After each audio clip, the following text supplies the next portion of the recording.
আব্বাসীয় খেলাফতের সময়কাল। বাগদাদের এক প্রান্তে, যেখানে ধনীদের প্রাসাদের আলো পৌঁছায় না, সেখানে একটি ছোট্ট কুটিরে বাস করতেন ফাতিমা বিনতে আহমদ।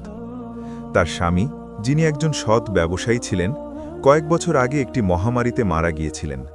রেখে গিয়েছিলেন ফাতিমা এবং তাদের একমাত্র সন্তান 10 বছর বয়সী ইউসুফকে। ফাতিমা ছিলেন একজন শিক্ষিত মহিলা। তিনি কোরআন শরীফ সুন্দরভাবে তেলাওয়াত করতে পারতেন এবং হাদিসের অনেক জ্ঞান তার ছিল। স্বামীর মৃত্যুর পর তিনি প্রতিবেশী মহিলাদের কোরআন শেখানো শুরু করেছিলেন। এর বিনিময়ে তারা তাকে কিছু খাবার বা সামান্য অর্থ দিতেন। কখনো কখনো ফাতিমা সুতা কাটার কাজও করতেন রাত জেগে। তার ছোট্ট কুটিরে তেমন কিছুই ছিল না। একটি পুরনো পাটি, কয়েকটি মাটির বাসন, 2টি ছেঁড়া কম্বল এবং একটি কোরআন শরীফ, এই ছিল তাদের সম্পদ। কিন্তু ফাতিমার মুখে সব সময় হাসি লেগে থাকত। তিনি প্রতিদিন 5 ওয়াক্ত নামাজ পড়তেন এবং তাহাজ্জুদের নামাজে আল্লাহর কাছে কান্নাকাটি করতেন। ইয়া আল্লাহ, তিনি দোয়া করতেন, আমার ছেলেকে একজন সৎ মানুষ বানাও। দুনিয়ার ধন সম্পদ না দিলেও চলবে, কিন্তু তাকে দিনদার বানাও।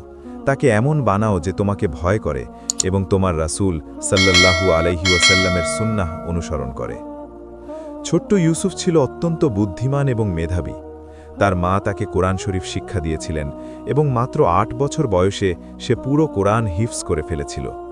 পাড়ার মসজিদের ইমাম সাহেব শায়েখ আবদুল্লাহ ইবনে মোহাম্মদ ইউসুফের মেধা দেখে অভিভূত হয়েছিলেন।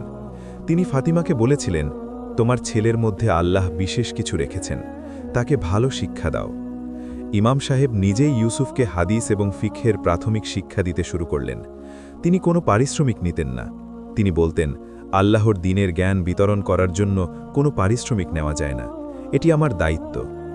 ইউসুফ দিনের বেলায় ইমাম সাহেবের কাছে পড়াশোনা করত এবং বিকেলে বাজারে গিয়ে ব্যবসায়ীদের জিনিসপত্র বহন করে সামান্য অর্থ উপার্জন করত। সে যা আয় করত তা মায়ের হাতে তুলে দিত। ফাতিমা সেই অর্থ দিয়ে তাদের সামান্য খাবারের ব্যবস্থা করতেন। একদিন ফাতিমা গুরুতর অসুস্থ হয়ে পড়লেন। তার জ্বর ছিল এবং তিনি বিছানা থেকে উঠতে পারছিলেন না। ইউসুফ খুবই চিন্তিত হয়ে পড়ল। তাদের কাছে চিকিৎসকের ফি দেওয়ার মতো অর্থ ছিল না। পাড়ার একজন বয়স্ক হাকিম বা চিকিৎসক এসে ফাতিমাকে দেখলেন এবং বললেন, তার শরীর অত্যন্ত দুর্বল, তাকে পুষ্টিকর খাবার এবং এই ওষুধ খাওয়াতে হবে। হাকিম সাহেব গরিব দেখে কোনো ফি নিলেন না, কিন্তু ঔষধের জন্য অর্থ লাগবে। ইউসুফ তার সমস্ত সঞ্চয় গুণে দেখল, মাত্র কয়েকটি দিরহাম। এটা দিয়ে ওষুধ কেনা সম্ভব ছিল না। সে মসজিদে গিয়ে ইমাম সাহেবের সাথে দেখা করল। ইমাম সাহেব তার মায়ের জন্য কিছু অর্থ দিলেন এবং বললেন, বেটা, আল্লাহর উপর ভরসা রাখো, তিনি অবশ্যই তোমাদের সাহায্য করবেন। তোমার মা একজন নেককার মহিলা এবং তুমি একজন সৎ ছেলে। আল্লাহ তোমাদের পরীক্ষা করছেন। ইউসুফ ওষুধ কিনল এবং মাকে খাওয়াতে লাগল। কিন্তু দুর্বলতা কাটাতে তার মায়ের ভালো খাবার দরকার ছিল, মাংস, ফল এবং দুধ। এসব জোগাড় করা ইউসুফের পক্ষে প্রায় অসম্ভব ছিল। একদিন সন্ধ্যায় ইউসুফ বাজার থেকে ফিরছিল। রাস্তায় সে একটি থলি পড়ে থাকতে দেখল।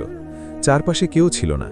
কৌতূহলবশত সে থলিটি তুলে নিল এবং দেখল যে তার মধ্যে অনেকগুলো স্বর্ণমুদ্রা রয়েছে। ইউসুফের হাত কাঁপতে লাগল।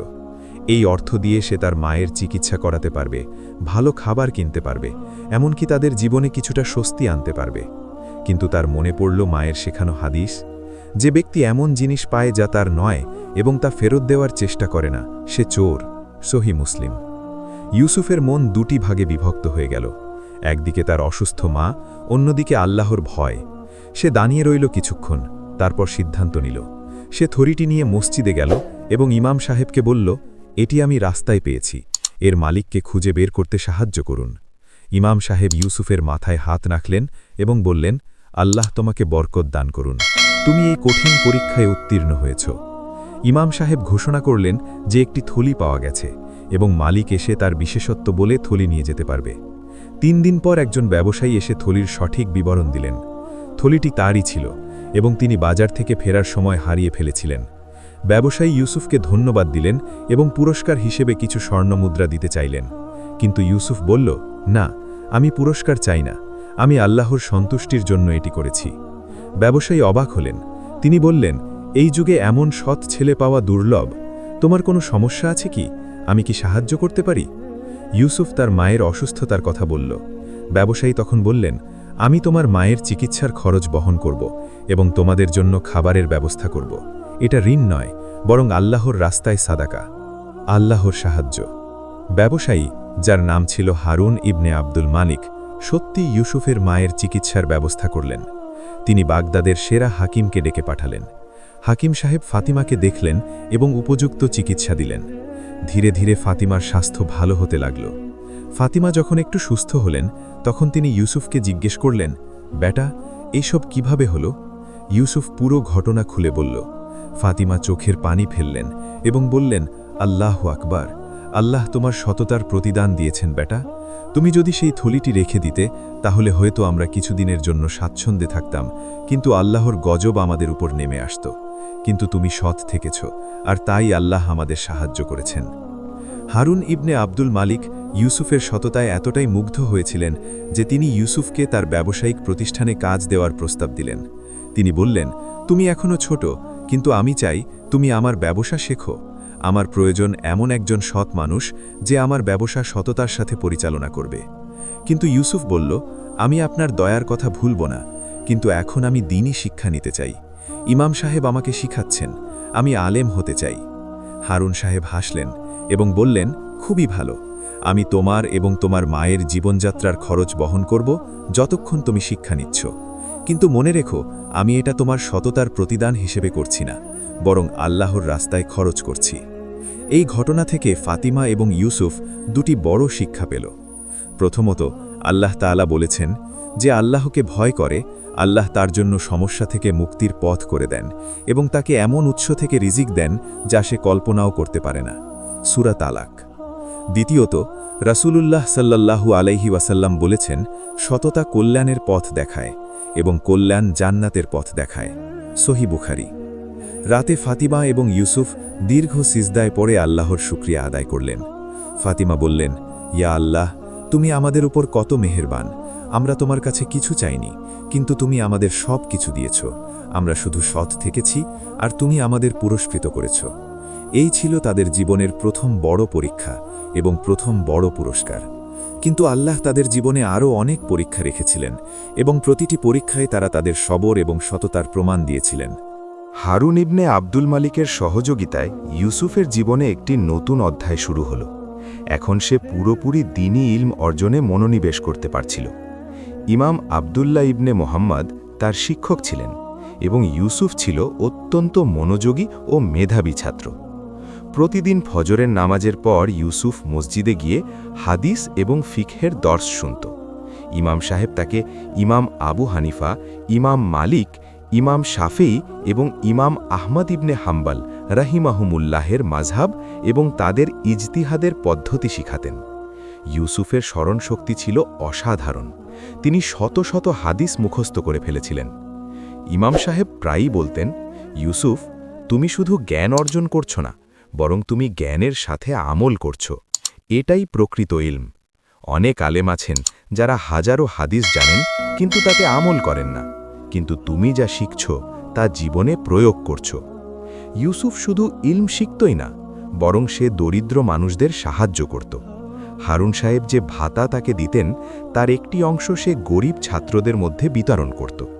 মসজিদে যেসব ছাত্র খাবার কিনতে পারত না, ইউসুফ তাদের সাথে নিজের খাবার ভাগ করে খেত। ফাতিমা এখন সুস্থ হয়ে উঠেছিলেন এবং আবার মহিলাদের কোরআন শেখানো শুরু করেছিলেন। তার ছাত্রীর সংখ্যা বেড়ে গিয়েছিল। পাড়ার অনেক মহিলা এবং মেয়েরা তার কাছে কোরআন এবং দ্বীনি শিক্ষা নিতে আসত। ফাতিমা কোনো পারিশ্রমিক নিতেন না, তবে মহিলারা স্বেচ্ছায় তাকে কিছু খাবার বা উপহার দিত।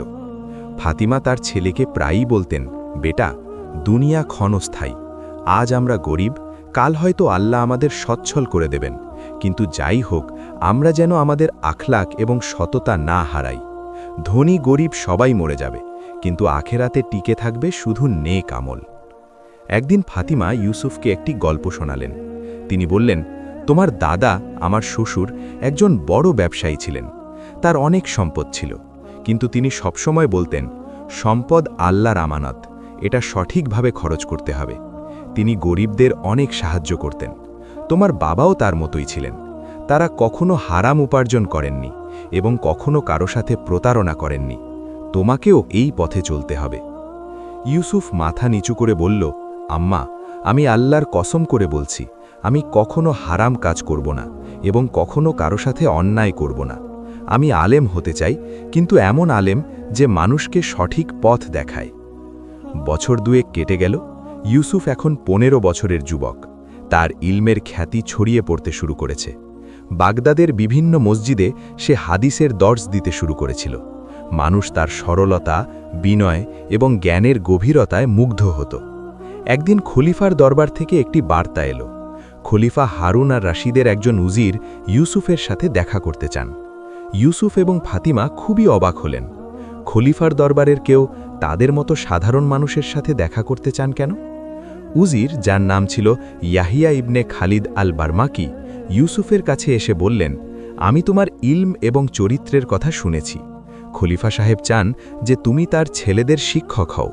তুমি প্রাসাদে থাকবে এবং উচ্চ বেতন পাবে। এটা তোমার এবং তোমার মায়ের জীবন বদলে দিতে পারে।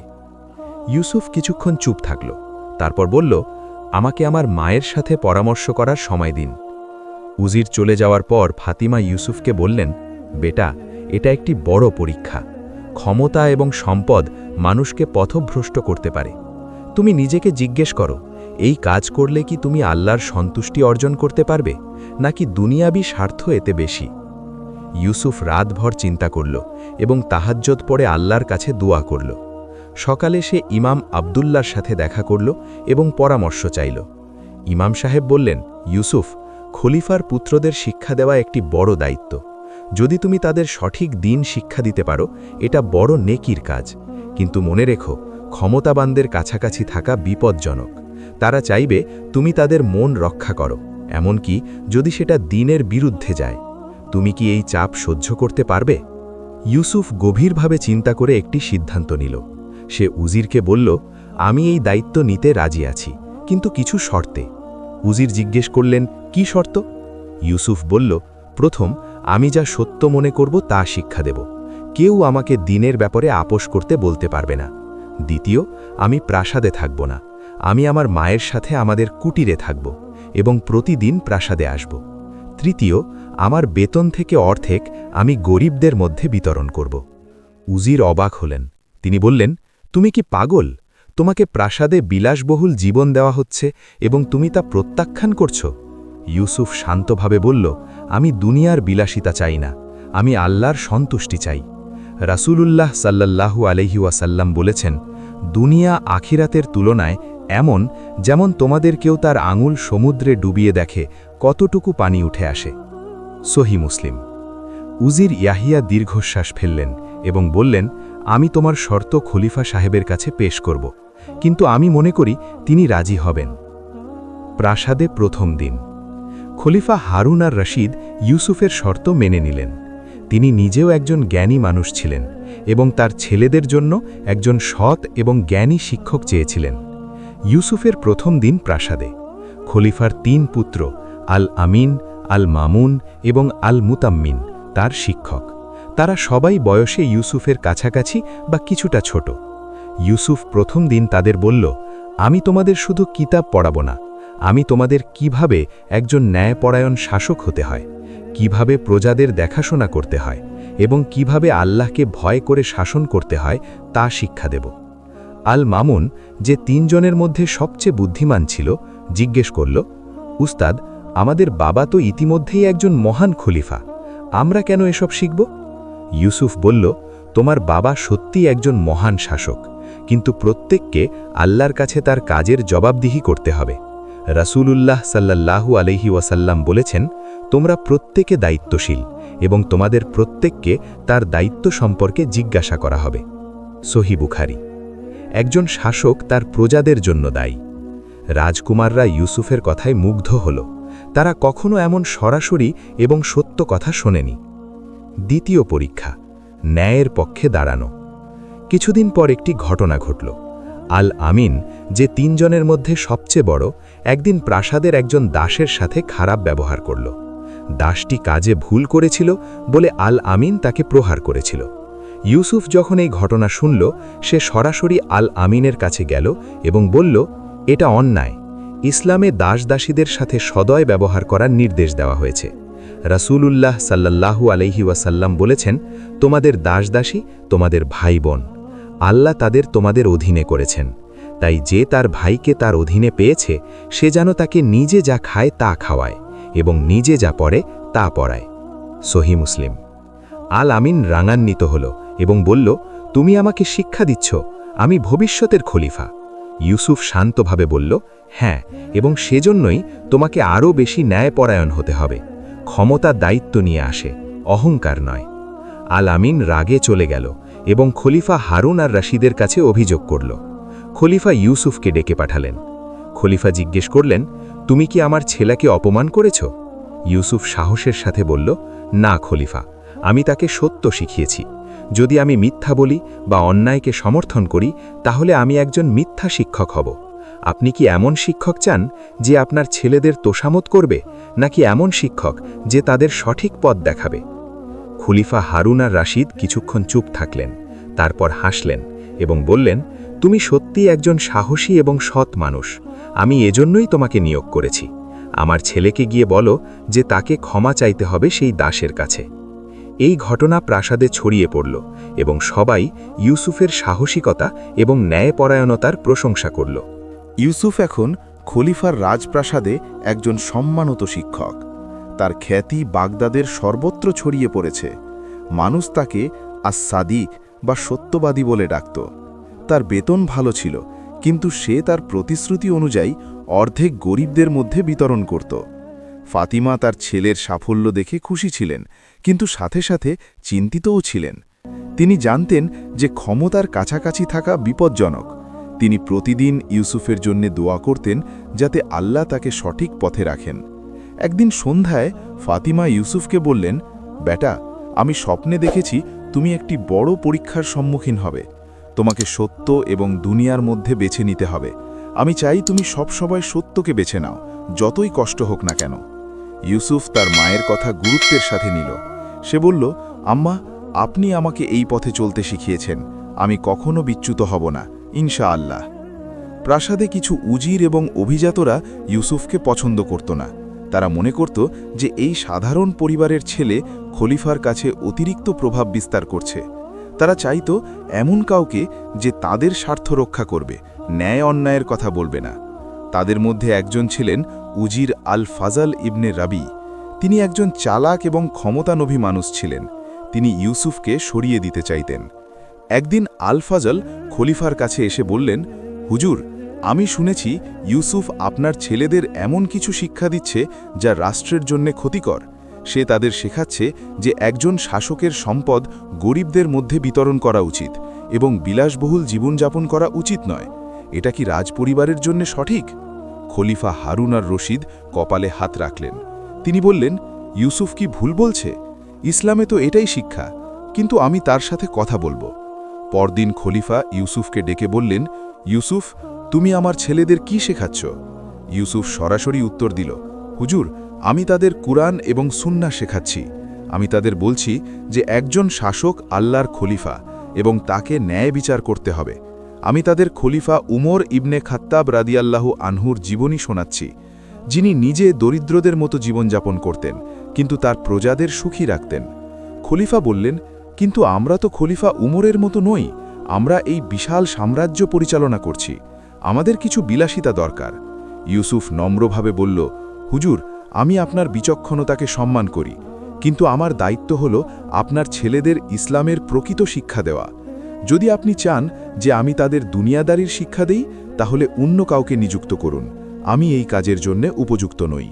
খলিফা ইউসুফের সততায় মুগ্ধ হলেন এবং বললেন, না, তুমি ঠিক আছো। তুমি যা সত্য মনে করো তা শেখাও, কিন্তু মনে রেখো, প্রাসাদে তোমার শত্রু আছে, সাবধানে থেকো। আল ফাজল ইবনে রাবি হাল ছাড়লেন না। তিনি একটি ষড়যন্ত্র করলেন। তিনি একজন ভণ্ড সাক্ষী নিয়োগ দিলেন যে মিথ্যা সাক্ষ্য দেবে যে ইউসুফ রাষ্ট্রীয় কোষাগার থেকে অর্থ চুরি করেছে। একদিন দরবারে আল ফাজল এই অভিযোগ উত্থাপন করলেন। তিনি বললেন, হুজুর, আমাদের কাছে সাক্ষ্য আছে যে ইউসুফ তার পদের অপব্যবহার করে রাষ্ট্রীয় কোষাগার থেকে অর্থ নিয়ে নিজের জন্য খরচ করেছে। এটা একটি গুরুতর অভিযোগ। সাক্ষী কোথায়? একজন লোক এগিয়ে এলো এবং মিথ্যা সাক্ষ্য দিল। সে বলল, আমি নিজে দেখেছি ইউসুফ রাতে কোষাগারে ঢুকে স্বর্ণমুদ্রা নিয়ে যেতে। ইউসুফ শান্তভাবে দাঁড়িয়েছিল। খলিফা তাকে জিজ্ঞেস করলেন, তুমি কি বলবে? ইউসুফ বলল, এটি সম্পূর্ণ মিথ্যা। আমি কখনো কোষাগারে প্রবেশ করিনি এবং কোনো অর্থ চুরি করিনি। আমার বেতন থেকে যা পাই তার অর্ধেক গরিবদের দেই। আমার কাছে যা আছে তা পরীক্ষা করুন। খলিফা তদন্ত শুরু করলেন, কিন্তু আলফাজল এবং তার সহযোগীরা এমনভাবে সাক্ষ্য সাজিয়েছিল যে ইউসুফকে দোষী মনে হচ্ছিল। ইউসুফের পক্ষে সাক্ষ্য দিতে এলেন ইমাম আবদুল্লাহ এবং হারুন ইবনে আব্দুল মালিক। তারা বললেন, আমরা ইউসুফকে বছরের পর বছর ধরে চিনি। তিনি একজন অত্যন্ত সৎ মানুষ। এই অভিযোগ সম্পূর্ণ মিথ্যা। কিন্তু খলিফা নিশ্চিন্ত ছিলেন। তিনি বললেন, আমি আরও তদন্ত করব। ততদিন ইউসুফের শিক্ষকতা স্থগিত করা হলো। এই ঘটনা ইউসুফ এবং ফাতিমার জন্য একটি কঠিন পরীক্ষা ছিল। ইউসুফের বেতন বন্ধ হয়ে গেল এবং তাকে প্রাসাদ থেকে বের করে দেওয়া হলো। তারা আবার দারিদ্র্যের মুখোমুখি হলেন।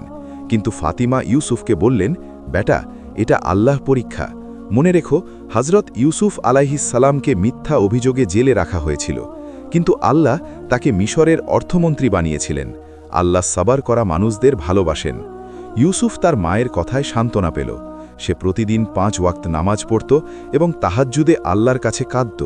সে কখনো আলফাজাল বা তার শত্রুদের বিরুদ্ধে খারাপ কিছু বলতো না। সে বলতো, আল্লাহ সত্যের সাক্ষী, তিনিই আমার পক্ষে যথেষ্ট। কুরআনে আল্লাহ বলেন, নিশ্চয়ই আল্লাহ সাবরকারীদের সাথে আছেন। সূরা বাকারা 153। এদিকে খলিফা হারুন আর রাশিদ গভীরভাবে তদন্ত চালিয়ে যাচ্ছিলেন। তিনি তার গোয়েন্দাদের দিয়ে ইউসুফের জীবনযাত্রা পরীক্ষা করালেন। গোয়েন্দারা জানান যে ইউসুফ অত্যন্ত সাদাসিধে জীবনযাপন করে এবং তার কাছে কোনো সম্পদ নেই। তারা আরও জানান যে আলফাজলের সাক্ষী একজন পরিচিত মিথ্যাবাদী এবং তাকে অর্থ দিয়ে মিথ্যা সাক্ষ্য দিতে প্ররোচিত করা হয়েছে। খলিফা রাগান্বিত হলেন। তিনি আলফাজাল এবং তার সাক্ষীকে ডেকে পাঠালেন। তিনি সাক্ষীকে কঠোরভাবে জিজ্ঞাসাবাদ করলেন এবং সে শেষে স্বীকার করল যে আলফাজল তাকে মিথ্যা সাক্ষ্য দিতে বলেছিল। খলিফা হারুন আর রাশিদ ইউসুফকে ডেকে পাঠালেন এবং জনসমক্ষে ক্ষমা চাইলেন। তিনি বললেন, ইউসুফ, তুমি আমার সাথে অন্যায় করেছ। তুমি নির্দোষ। আমি আলফাজালকে তার পদ থেকে সরিয়ে দিচ্ছি এবং তাকে শাস্তি দিচ্ছি। তুমি তোমার পদে ফিরে যাও এবং আমার ছেলেদের শিক্ষা দিতে থাকো। ইউসুফ বলল, হুজুর, আমি আলফাজালকে ক্ষমা করে দিয়েছি। আমি তার শাস্তি চাই না। আল্লাহই সর্বোত্তম বিচারক। খলিফা এবং দরবারের সবাই ইউসুফের উদারতা এবং ক্ষমাশীলতায় অভিভূত হলেন। খলিফা বললেন, তুমি সত্যি একজন মহান মানুষ। খলিফা ইউসুফকে আরও বেশি সম্মান এবং বেতন দিতে চাইলেও ইউসুফ নম্রভাবে প্রত্যাখ্যান করলেন। তিনি বললেন, আমার যা আছে তাতেই আমি সন্তুষ্ট। আমি বেশি কিছু চাই না। ইউসুফ বাড়ি ফিরে এসে মাকে বলল, আম্মা, আপনার দোয়া কবুল হয়েছে। আল্লাহ আমাকে এই পরীক্ষায় উত্তীর্ণ করেছেন। ফাতিমা কাঁদতে লাগলেন এবং বললেন, আলহামদুলিল্লাহ, বেটা, এটা আল্লাহর রহমত। তুমি সাবার করেছ এবং সৎ থেকেছ, তাই আল্লাহ তোমাকে সাহায্য করেছেন। রাসূলুল্লাহ সাল্লাল্লাহু আলাইহি ওয়াসাল্লাম বলেছেন, সাবার হলো আলোর উৎস। সহি মুসলিম। এই ঘটনা থেকে ইউসুফ এবং ফাতিমা আরও একটি গুরুত্বপূর্ণ শিক্ষা পেলেন। সাবার এবং সততা শুধু দুনিয়াতে নয়, বরং আখিরাতেও প্রতিদান পায়।